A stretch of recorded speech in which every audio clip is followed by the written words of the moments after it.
Hello students, welcome to my YouTube channel. आज मैं आपको पढ़ाने वाली हूँ BA second year third semester co-curricular topic gender violence and mental health यानी लैंगिक हिंसा और मानसिक स्वास्थ्य। पिछले वीडियो में मैंने आपको इनसे रिलेटिव कुछ क्वेश्चंस बताए थे और आज भी मैं इनसे रिलेटिव आपको और क्वेश्चंस बताऊंगी। लेकिन इससे पहले अगर आप चैनल पर नए हैं तो प्लीज़ चैनल को सब्सक्राइब करना ना भूलें। तो चलिए स्टार्ट करते हैं। आज का हमारा पहला प्रश्न है, घरेलू हिंसा से महिलाओं का संरक्षण अधिनियम कब पारित हुआ? इसके ऑप्शन है, ऑप्शन 1 12 सितंबर 2006, ऑप्शन 2 13 सितंबर 2005, ऑप्शन 3 12 अगस्त 2006, ऑप्शन 4 13 अगस्त 2005। इसका सही उत्तर है ऑप्शन 1 13 सितंबर 2005। घरेलू हिंसा से महिलाओं का संरक्षण अधिनियम कब पारित हुआ? 13 सितंबर 2005 में। अगला प्रश्न है, प्रश्न नंबर 2, घरेलू हिंसा अधिनियम की धारा 2 में बालक किस व्यक्ति को कहा गया है? इसके ऑप्शन है, ऑप्शन 1 16 वर्ष से कम आयु का कोई व्यक्ति, ऑप्शन 2 17 वर्ष से कम आयु का कोई व्यक्ति, ऑप्शन 3 18 वर्ष से कम आयु का कोई व्यक्ति, ऑप्शन 4 21 वर्ष से कम आयु का कोई व्यक्ति। इसका सही उत्तर है ऑप्शन 3 18 वर्ष से कम आयु का कोई व्यक्ति। अगला प्रश्न है, प्रश्न नंबर 3, घरेलू हिंसा की परिभाषा अधिनियम की किस धारा में दी गई है? इसके ऑप्शन है, ऑप्शन 1 धारा 3, ऑप्शन 2 धारा 5, ऑप्शन 3 धारा 7, ऑप्शन 4 धारा 9। इसका सही उत्तर है ऑप्शन 3 धारा 7। घरेलू हिंसा की परिभाषा अधिनियम की धारा 7 में दी गई है। अगला प्रश्न, प्रश्न नंबर 4, घरेलू हिंसा के अंतर्गत क्या आता है? इसके ऑप्शन है, ऑप्शन 1 मानसिक दुर्व्यवहार, ऑप्शन 3 शारीरिक दुर्व्यवहार, ऑप्शन 3 दोनों यानी मानसिक दुर्व्यवहार और शारीरिक दुर्व्यवहार दोनों, ऑप्शन 4 इनमें से कोई नहीं। इसका सही उत्तर है ऑप्शन 3 दोनों। घरेलू हिंसा के अंतर्गत मानसिक दुर्व्यवहार और शारीरिक दुर्व्यवहार दोनों ही आते हैं। अगला प्रश्न है, प्रश्न नंबर 5, शारीरिक दुर्व्यवहार के अंतर्गत कौन सा आचरण आता है? इसके ऑप्शन है, ऑप्शन 1 शारीरिक क्षति, ऑप्शन 2 शारीरिक पीड़ा, ऑप्शन 3 स्वास्थ्य क्षति, ऑप्शन 4 उक्त सभी। इसका सही उत्तर है ऑप्शन 4 उक्त सभी। शारीरिक दुर्व्यवहार के अंतर्गत कौन सा आचरण आता है? उक्त सभी यानी शारीरिक क्षति, शारीरिक पीड़ा और स्वास्थ्य क्षति। अगला प्रश्न, प्रश्न नंबर 6, संरक्षण अधिकारी सेवा प्रदाता की शक्तियां और कर्तव्य किस अध्याय से संबंधित हैं? इसके ऑप्शन हैं, ऑप्शन 1 अध्याय 1, ऑप्शन 2 अध्याय 2, ऑप्शन 3 अध्याय 3, ऑप्शन 4 अध्याय 4। इसका सही उत्तर है ऑप्शन 3 अध्याय 3। संरक्षण अधिकारी सेवा प्रदाता की शक्तियां और कर्तव्य किस अध्याय से संबंधित हैं? अध्याय 3। अगला प्रश्न, प्रश्न नंबर 7, आश्रय गृहों के कर्तव्यों का उल्लेख किस धारा में किया गया? इसके ऑप्शन हैं, ऑप्शन 1 धारा 4, ऑप्शन 2 धारा 6, ऑप्शन 3 धारा 8, ऑप्शन 4 धारा 10। इसका सही उत्तर है ऑप्शन 2 धारा 6। आश्रय गृहों के कर्तव्यों का उल्लेख किस धारा में किया गया? धारा 6 में। अगला प्रश्न, प्रश्न नंबर 8, घरेलू हिंसा में महिलाओं का संरक्षण अधिनियम 2005 भारतीय संविधान के किस अनुच्छेद में आता है?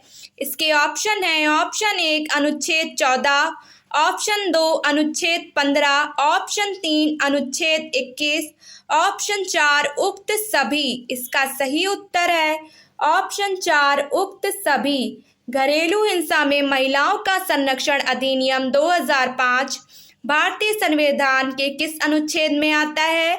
अनुच्छेद 14, अनुच्छेद 15 और अनुच्छेद 21। अगला प्रश्न, प्रश्न नंबर 9, घरेलू हिंसा अधिनियम में कितनी अनुसूचियां हैं? इसके ऑप्शन है, ऑप्शन 1 अनुसूची, ऑप्शन 2 अनुसूची, ऑप्शन 3 दोनों यानी 1 अनुसूची और 2 अनुसूची दोनों, ऑप्शन 4 इनमें से कोई नहीं। इसका सही उत्तर है ऑप्शन 4, इनमें से कोई नहीं। अगला प्रश्न है प्रश्न नंबर 10। घरेलू हिंसा अधिनियम के अनुसार संरक्षण आदेश किस धारा से संबंधित है? इसके ऑप्शन है ऑप्शन 1 धारा 16, ऑप्शन 2 धारा 17, ऑप्शन 3 धारा 18, ऑप्शन 4 धारा 19। इसका सही उत्तर है ऑप्शन 3 धारा 18। घरेलू हिंसा अधिनियम के अनुसार संरक्षण आदेश किस धारा से संबंधित है? धारा 18 से। अगला प्रश्न है प्रश्न नंबर 11। घरेलू हिंसा अधिनियम को राष्ट्रपति की स्वीकृति मिली। इसके ऑप्शन है ऑप्शन 1 13 सितंबर 2005, ऑप्शन 2 13 सितंबर 2006, ऑप्शन 3 13 सितंबर 2007, ऑप्शन 4 13 सितंबर 2008। इसका सही उत्तर है ऑप्शन 1 13 सितंबर 2005। घरेलू हिंसा अधिनियम को राष्ट्रपति की स्वीकृति कब मिली? 13 सितंबर 2005 में। अगला प्रश्न नंबर 12। घरेलू हिंसा अधिनियम में कितने अध्याय और धाराएं हैं? इसके ऑप्शन है ऑप्शन 1 35 धाराएं और 5 अध्याय, ऑप्शन 2 36 धाराएं 4 अध्याय, ऑप्शन 3 37 धाराएं 6 अध्याय, ऑप्शन 4 37 धाराएं 5 अध्याय। इसका सही उत्तर है ऑप्शन 4 37 धाराएं 5 अध्याय। घरेलू हिंसा अधिनियम में कितने अध्याय और धाराएं हैं? 37 धाराएं 5 अध्याय। अगला प्रश्न नंबर 13। घरेलू हिंसा संरक्षण अधिनियम कब लागू हुआ? इसके ऑप्शन है ऑप्शन 1 26 अक्टूबर 2005, ऑप्शन 2 26 अक्टूबर 2006, ऑप्शन 3 26 जून 2005, ऑप्शन 4 26 दिसंबर 2006। इसका सही उत्तर है ऑप्शन 2 26 अक्टूबर 2006। घरेलू हिंसा संरक्षण अधिनियम 26 अक्टूबर 2006 में लागू हुआ। अगला प्रश्न नंबर 14। घरेलू हिंसा से संबंधित सूचना कौन सी धारा में है? इसके ऑप्शन है ऑप्शन 1 धारा 4, ऑप्शन 2 धारा 5, ऑप्शन 3 धारा 6, ऑप्शन 4 धारा 7। इसका सही उत्तर है ऑप्शन 1 धारा 4। घरेलू हिंसा संबंधित सूचना धारा 4 में है। अगला प्रश्न नंबर 15। प्रत्याशी में कौन शामिल होता है? इसके ऑप्शन है ऑप्शन 1 महिला, ऑप्शन 2 पुरुष, ऑप्शन 3 महिला और पुरुष दोनों, ऑप्शन 4 इनमें से कोई नहीं। इसका सही उत्तर है ऑप्शन 2 पुरुष। प्रत्याशी में कौन शामिल होता है? पुरुष। अगला प्रश्न। तो स्टूडेंट्स, अभी मैंने आपको 15 प्रश्न जेंडर वायलेंस के बताए और अब मैं आपको मेंटल हेल्थ के 15 प्रश्न बताऊंगी। तो मेंटल हेल्थ का आज का हमारा पहला प्रश्न है अहम यानी ईगो है। इसके ऑप्शन है ऑप्शन 1 चेतन मन का केंद्र, ऑप्शन 2 अवचेतन मन, ऑप्शन 3 दोनों चेतन मन का केंद्र और अवचेतन मन, ऑप्शन 4 इनमें से कोई नहीं। इसका सही उत्तर है ऑप्शन 1 चेतन मन का केंद्र। अगला प्रश्न नंबर 2। नया इंडियन मेंटल हेल्थ एक्ट पारित हुआ। नया इंडियन मेंटल हेल्थ एक्ट पारित हुआ। इसके ऑप्शन है ऑप्शन 1 1952, ऑप्शन 2 1982, ऑप्शन 3 1988, ऑप्शन 4 1987। इसका सही उत्तर है ऑप्शन 4 1987। नया इंडियन मेंटल हेल्थ एक्ट कब पारित हुआ? 1987 में। अगला प्रश्न नंबर 3। इंडियन लुनेसी एक्ट लागू हुआ। इंडियन लुनेसी एक्ट लागू हुआ। इसके ऑप्शन है ऑप्शन 1 1912, ऑप्शन 2 1930, ऑप्शन 3 1918, ऑप्शन 4 1924। इसका सही उत्तर है ऑप्शन 1 1912। इंडियन लुनेसी एक्ट लागू हुआ 1912 में। अगला प्रश्न नंबर 4। किसी बाह्य वस्तु अथवा स्थिति का गलत अर्थ लगा लेना कहलाता है। इसके ऑप्शन ए है ऑप्शन एक भ्रम, ऑप्शन दो भ्रांति, ऑप्शन दो विभ्रमता, ऑप्शन चार भय। इसका सही उत्तर है ऑप्शन दो भ्रांति। किसी बाह्य वस्तु अथवा स्थिति का गलत अर्थ लगा लेना कहलाता है भ्रांति।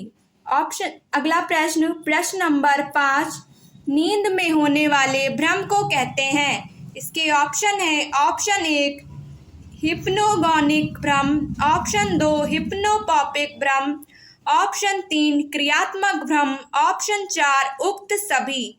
इसका सही उत्तर है ऑप्शन एक हिप्नोगोनिक भ्रम। नींद में होने वाले भ्रम को कहते हैं हिप्नोगोनिक भ्रम। अगला प्रश्न, प्रश्न नंबर 6, खुले स्थान के डर को कहते हैं। इसके ऑप्शन है ऑप्शन एक एल्गोफोबिया, ऑप्शन दो एक्सनोफोबिया, ऑप्शन तीन एग्रोफोबिया, ऑप्शन चार एक्रोफोबिया। इसका सही उत्तर है ऑप्शन चार एक्रोफोबिया।